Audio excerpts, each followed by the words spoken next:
천혁 작가님 안녕하세요. 반가. 참, 이 와중에도 늘 예. 이렇게 웃음을 잃지 않는 우리 봉도사의 천진난만함. 그래서 제가 좋아해요. 그러니까 무슨 와중인지 잘 모르겠어요. 아니 이 외교적 환경을 보면 그러니까 너무 속상해요. 너무 속상하죠. 예. 네. 자, 중국의 외교 결례. 그리고 난징 대학살이 대체 뭐기 때문에 이런 이야기를 우리가 물론 같은 이제 한 대한민국의 국민으로서 문재인 대통령 홀대받는 게 예. 속상하고 화나고 막 그렇죠. 그런데 거기 가가지고 우리가 환대를 받았다고 해가지고 결과가 좋은 건 아니에요. 맞아요. 그러니까 중국인들이 문화 대혁명에 대해서 그 10년 우리 중국의 긴 역사에서는 아무것도 아니었다 이렇게 하는 이 도도함처럼 모든 거를 크게 보는 것처럼 우리도 이제 크게 보면서 이야기를 전개했으면 좋겠어요. 어쨌든 문재인 대통령이 홀대 받은 건 사실이에요. 예. 그리고 어저께 뭐 공항 면접에도 차관 복급이 나갔고 그다음에 손님 초대해 놓고 이 난징으로 시진핑은 날아가고 떠나갔고. 그다음에 어저께 저녁은 다른 집에 갔는데 아무도 같이 밥 먹을 사람이 없어서 문재인 대통령이 그냥 혼자서 오늘 시진핑 만나는 정상회담 예습을 했다는 간단하게 식사하고 예. 그런 걸 보면은 좀 가슴이 아프죠.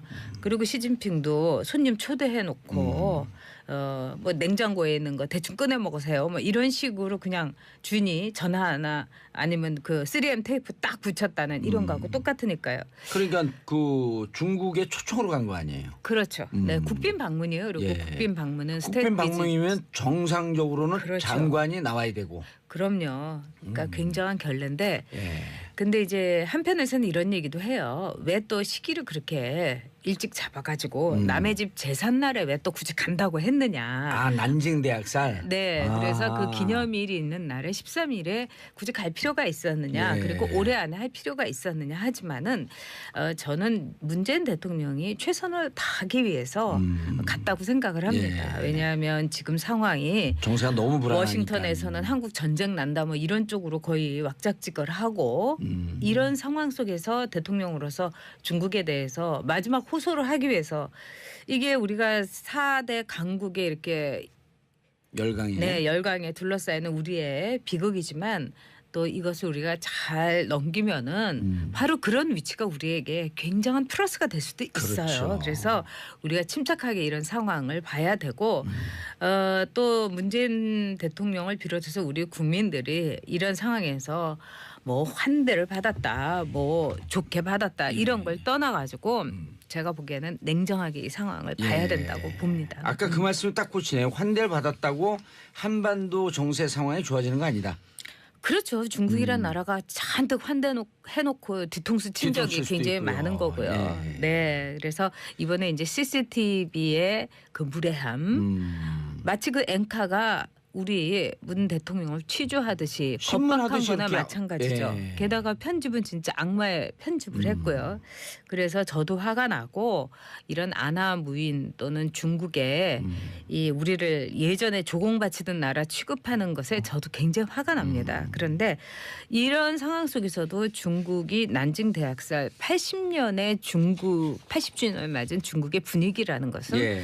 정말 다시 한번 역사를 소환해가지고 우리 속된 말로 결기를 다지면서 이를 왜 이렇게 뽀드득 간다 이런 말이 있는 것처럼 예. 중국의 분위기도 굉장히 심상치 않은 거예요. 그래서 난징 대학살은 도대체 어떤 의미가 중국에 예. 있나 또 이것이 일본과 중국과 또는 미국하고의 관계 우리나라하고 어떤 키워드인가 예. 한번 우리가 살펴보는 것도 좋다고 그런데 생각합니다. 예, 난징 대학살로 넘어가기 전에 네. 우리 전혁 작가님도 아주 유명 방송 기자였었잖아요. 그 관점에서 기자였죠, 뭐 예, 그냥. 그 관점에서 네. CCTV 물론 자국의 이익이 있지만 언론이 네. 또 언론인으로서의 사명이 있는 거거든요. 네. 취재원에 대해서 기본적인 예의를 지키고 거기서 자기가 뽑아낼 수 있는 최소한의 내용을 뽑아내는 게 네. 핵심인데 같은 기자 입장에서 봤을 때는 어땠어요? 제가 보기에는 언론의 자유가 없는 기자들이 예. 더 빡빡하고 더 기자로서의 본령을 잃는다고 생각합니다. 갑질을 하는 게 진짜 언론 그렇습니다. 자유가 없는 나라 사람들 오히려 특징인 것 그렇습니다. 같아요. 네, 사실 이 CCTV 앵커 굉장히 유명한 사람인데 이 사람이 말하는 거는 무슨 중국의 그 국장급이 우리나라 국장급 실무회담 할 때 불만 쏟아내는 것. 과장급의 그런 정도거든요. 근데 같은 이야기로 미국도 문재인 대통령에게 상당히 불만이 많습니다. 그러나 미국에 그 수많은 언론 기자들이 우리가 아는 CNN도 그렇고 뭐 다른 ABC나 뭐 이런 데하고도 미국 방문했을 때 기자들이 얼마나 대통령에게 예우를 갖추고 나이스하잖아요. 바로 그거예요. 예. 그들에게는 자유가 있기 때문에 그들에게는 품격이 있고 여유가 있는 겁니다. 근데 우리가 레드 코너라는 영화에서도 봤듯이 취조할 때 의자도 없이 그 공안에서 범죄자를 취재하지 않습니까? 그런 중국이 갖고 있는 자유의 억압 이런 것이 이번 인터뷰에서 나타났다고 보고 저는 중국의 현실에 대해서 정말 안타깝게 생각합니다. 그리고 우리가 중국보다 여러모에서 규모는 작지만은 선진국이다. 이거를 확인할 수 있는 인터뷰였다고 보고요. 끝까지 또 문재인 대통령이 정말 불쾌해서 솔직히 다른 대통령 어떻게 보면은 아마 노무현 대통령 같으면 그만합시다 할 수도 있었을 거예요. 하지만 문재인 대통령이 끝까지 참으면서 인내심을 잃지 않은 모습도 저는 상당히 감명 깊었습니다. 네. 오히려 그렇게 네. 오만하고 네. 무리하게 하는 것에 그 비해서 네. 상대적으로 문재인 대통령의 인격이 더 돋보였다. 저는 그렇게 봅니다. 네. 알겠습니다. 많이 왜 그러냐면 네. 많은 사람들이 속상했고 이제 우리가 그 중국의 언론 환경을 대충은 알지만 정확히 네. 잘 모르고 저렇게까지 해도 되는 건가? 중국은 보도 통제라는 게 아주 예. 구글이 안 통하는 나라 아닙니까? 그러니까요. 아니 중국에 무슨 네. CCTV 메인 그 리포터나 이런 사람들은 네.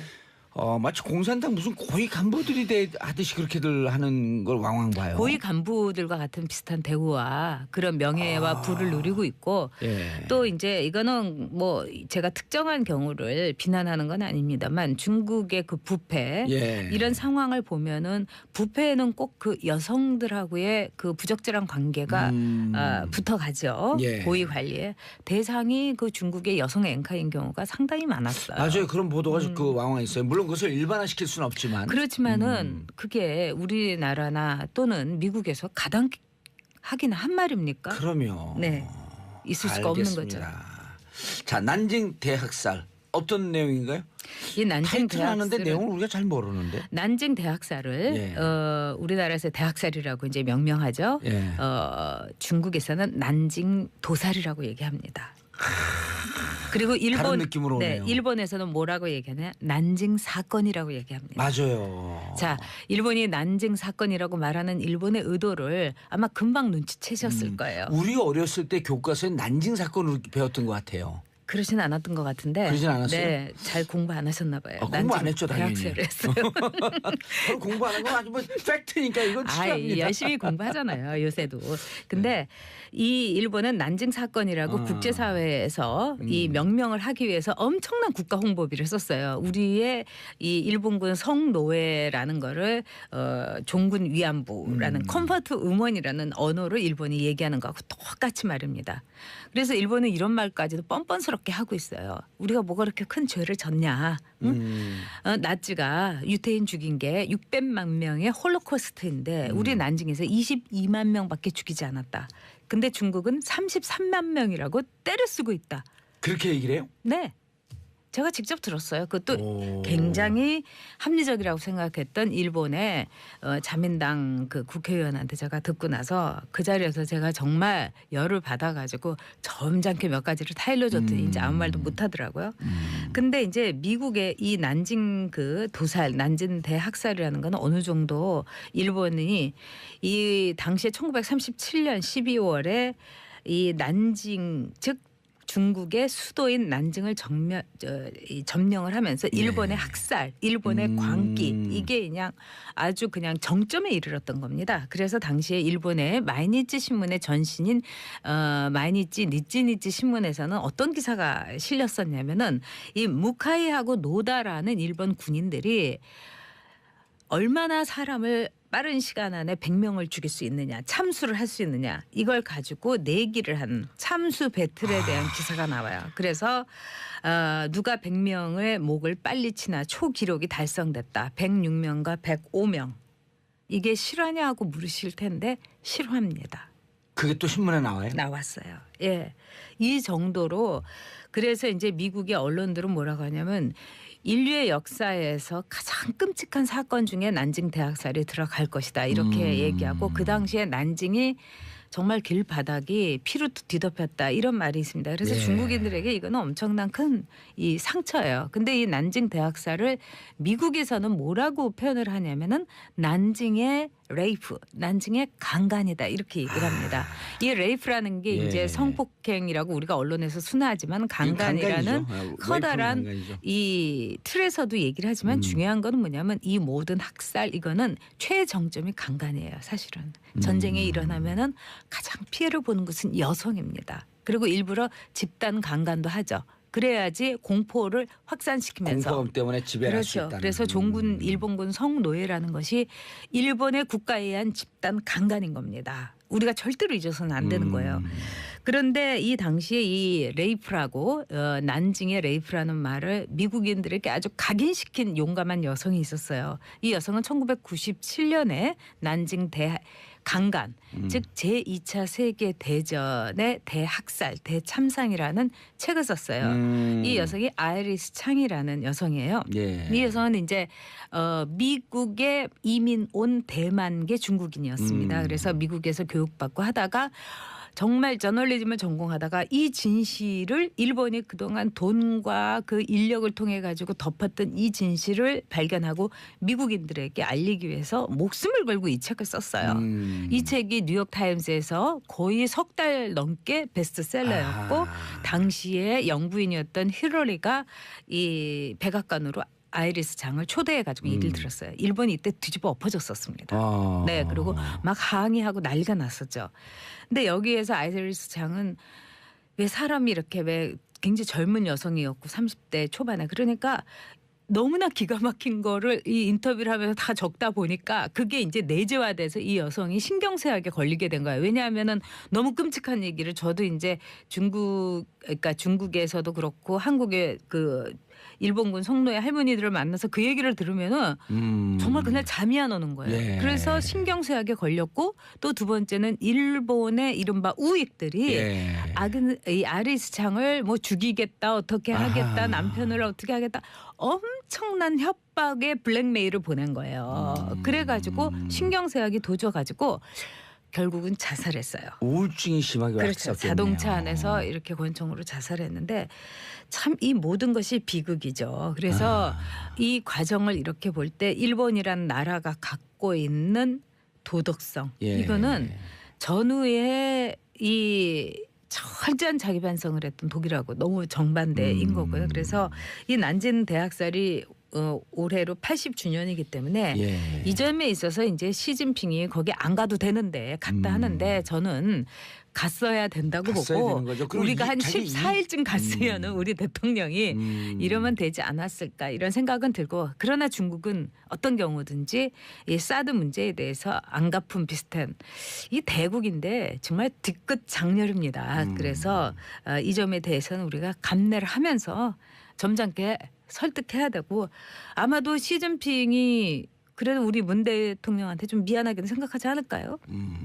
아니 그리고 이미 이게 10월에 네. 10월 31일 날 상호 그 좀 찜찜한 구석이 있지만 봉인이라고 하는 묵시적 합의가 좀 있었잖아요. 네. 그게 없었으면 지금 사드 문제에 대해 갖고 그리고 그렇게 묵시적 합의가 있었고 난 다음에 일부 단체 관광을 허용을 했고 네. 진척된 걸 또 되돌린 거거든요. 그렇기도 하고 중국도 사드 문제로 한국에 대해서 안갚음을 하면서 결국은 이 중국인들이 유커들이 한국에 관광 오는 것만 막았지 제조업에서 우리의 부품을 쓴다든가 이런 거는 하나도 막지 못했어요. 중국의 현실, 중국의 한계를 중국도 깨달은 겁니다. 그렇죠. 우리하고 경제가 지금 아주 밀접하게 연관이 되어 있기 때문에. 당연하죠. 그럼 합리적으로 판단을 해야 되는 거고요. 그다음에 대국스럽지 않아요? 아니죠. 예. 그리고 중국도 제가 보기에는 너무나 이제 근 100여 년 동안 정말 우리나라가 중국에 이번에 취급받은 것보다도 더 못한 취급을 서구 열강에 받았던 것 아닙니까? 그렇죠. 그래서 굉장히 쪼그라들었다. 그래서 우리도 좀 너그럽게 중국을 봐줘가면서 우리가 이렇게 이런 대우를 받은 거에 대해서 그러나 우리는 잊어서는 안 된다고 봅니다. 그리고 우리가 통일이 된다든지 하게 되면은 중국이 지금처럼 우리를 이렇게 무참하게 없이 못 이길 겁니다. 그러니까 우리도 이렇게 취부책에는 적어놓고 그러나 표정 관리를 해야 된다고 봅니다. 아니 근데 그 전 작가님 문화적으로도 또 상당히 조예가 깊으시잖아요. 근데 지금 우리가 땅덩어리 작고 인구수 작고 그러면 상대적으로 경제적인 면에서 그 중국이 더 그 큰 규모로 성장을 하고 있지만 문화적으로는 우리가 더 대국 아니에요? 우리가 대국이고요. 우리가 이제 통일 과정만 정말 합리적으로 독일의 그 반문 교사를 삼아서 잘만 한다면은 우리는 이른바 제4차 대혁명 AI 시대의 승리자가 될 수도 있다고 봅니다. 저는 굉장히 늘 이제 낙관적인데 그 유발 그 할라리도 그랬잖아요. 앞으로 북한이 그 남한이 이제 잘 이것만 해주고 통일을 되면은 엄청나게 잘해줄 수 있을 잘 될 수 있을 거다. 왜? 지금 이제 이 전 세계 국가는 AI라는 이 어마어마한 혁명에 이걸 리셋하려면은 뭘 버릴 것도 많고 손질할 것도 많고 말하자면 이제 살고 있는 아파트 리모델링하는 것처럼 힘든데 이게 힘이 들지만 근데 북한은 뭐 때려부시고 할 것도 없고 그냥 맨바닥에 아무것도 없으니까 그래서 북한이 앞으로 제4차 대혁명에서 통일 후에 한국이 설계도만 잘 그린다면은 굉장히 가능성이 있다. 저는 그 말을 듣고 굉장히 그 용기도 받기도 했어요. 그래서 우리가 이런 상황 속에서 소국이다 이렇게 생각하지 말고 우리의 장점을 살려서 여기저기 막 뚫고 가면서 전방위로 그냥 한번 우리의 능력을 확실하게 보여주자. 그리고 문재인 대통령이 방중한 것에 대해서는 여러 가지 얘기가 많지만 청와대가 실수한 것도 있지만은 제가 보기에는 저는 진정성은 그래도 시진핑의 마음속에서 보긴 할 거라고 봅니다. 그리고 이 친구 문재인 대통령의 진정성에 대해서 이 친구 이렇게 이 과정에서도 표정 관리하면서 오늘 같이 나하고 만나는구나. 이 정도의 인간이라면 뭐 이렇게 시진핑을 인간 취급 안 하는 건 아닙니다만 그렇기 때문에 제가 볼 때는 우리 국민들이 이 상황에서는 진영을 떠나서 또는 우리가 국적을 떠나서 인류애적으로 한번 문재인 대통령도 밀어주고 시진핑의 80주년 행사에 갔던 속사정에 대해서도 우리가 이해해주는 그런 나라가 됐으면 좋겠어요. 정말 아픈 역사의 날이었었네요. 그 어떻게 보면은 중국이 당한 거는 우리가 당한 거보다 일본에 의해서 당한 거보다 스케일에 있어서는 뭐 이루 말할 수가 없었죠. 그러네요. 근데 당시에 그 저도 아이리스 장의 책을 이제 읽어봤습니다마는 저도 그날 잠이 안 왔어요. 거기에 나온 걸 보면은 방송에서 여러분들 오늘 저기 점심 못 드실 것 같아서 제가 말씀을 못 드리는데 우리말로 번역이 돼 나와 있나요? 그건 제가 모르겠어요. 그 당시에 저도 이렇게 아이리스 장을 검색해보면 나오겠네요. 아, 그럼요. 전 그 미국에 있는 친구가 이거 꼭 읽어보라고 해가지고 제가 이제 선물 받아갖고 읽은 거예요. 네. 그리고 미국인들이 특히 인권에 대해서 관심 있는 미국인들은 우리나라에 번역이 됐군요. 역사는 누구의 편에 서는가. 이게 너무 순화된 제목이다. 하여튼 너무 가슴 아픈 책이에요. 여러분 꼭 읽어보시고. 이런 책을 근데 그 공감 능력이 좀 그 남다른 사람들 이런 거 힘이 들어서 못 보잖아요. 이런 책들을. 저는 그래서 무서운 영화를 못 봐요. 공포 영화를. 그리고 이제 이런 책을 읽으면 그날 꿈에 꼭 꿔요.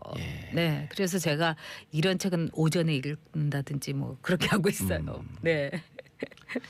제가 감옥 살 때 무슨 의자라고 하는 그 쌍차 해고되고 그 막 그 해고된 사람들이 20 몇 명 이렇게 죽어가는 그걸 감옥에서 보는데 한 일주일 동안 눈물이 나서 못 보겠더라고요, 책을. 그런 일 있죠. 저도 그런 경험한 적이 있고. 그냥 해고로 끝나면 되는데 해고된 사람들이 한 20몇 명 계속 네. 자살을 하거든요. 그리고 이제 아이를 낳고 나서 한 5년 동안은 그 아이의 그 생명체에 대해서 그 굉장히 여성들은 이렇게 어태치돼 예. 있다고 할까 밀접하게 돼 있기 때문에 이 길거리에 이렇게 가다가 애가 이렇게 넘어져가지고 울고 그러니까, 있어도 그것만 봐도 가슴이 아파서 막 눈물이 나오고 여성들한테는 그런 게 있는데 아마 아이리스 장도 자신의 나라 모국인 중국에 대한 모성애로 아하. 그 난징의 대강간을 저는 썼을 것이다 이렇게 봅니다. 예. 네. 그래서 모성애라는 거는 인류의 역사에서 가장 많은 것을 고발했고 가장 많은 것을 이 말하자면 고쳤고 그런 중요한 거죠. 네. 어렸을 때 그 애 키우는 사람이 그러는 거 아니다라고 하는 말을 이해를 못했거든요. 아, 네네 맞아요. 결혼해갖고 이제 네. 애를 낳으니까 이해하는데 네. 특히 이 아이들이나 인류애에 대한 감수성은 여성분들이 훨씬 더 깊은 것 같아요. 그럴 수밖에 없죠. 예. 왜냐하면 아이를 낳으면서 여성들은 한 생명을 낳는 거에 대해서 체험을 절절히 하니까요. 아유, 예. 네. 0252님 전 작가님 같은 50대 여성으로서 정치 시사 모든 걸 너무 지적으로 때론 냉철하게 풀어주셔서 너무 존경합니다. 아유 과분하세요. 자, 손윤정님 전 작가님 나오실 때 봉도사님 표정이 제일 밝은 것 같아요. 연상의 여인을 좋아하는 것 같아요. 어떻게 아셨어요, 손윤정님? 손윤정님 손씨여서 손오공 같은 예시력이 있는 건가? 참 예쁜 이름 갖고 계시네요, 손윤정님. 자, 양혜진님, 김희영님이 문자로 책 제목 다시 알려달라고 하셨습니다. 역사는 누구의 편에 서는가? 네. 아이리스 장. 네.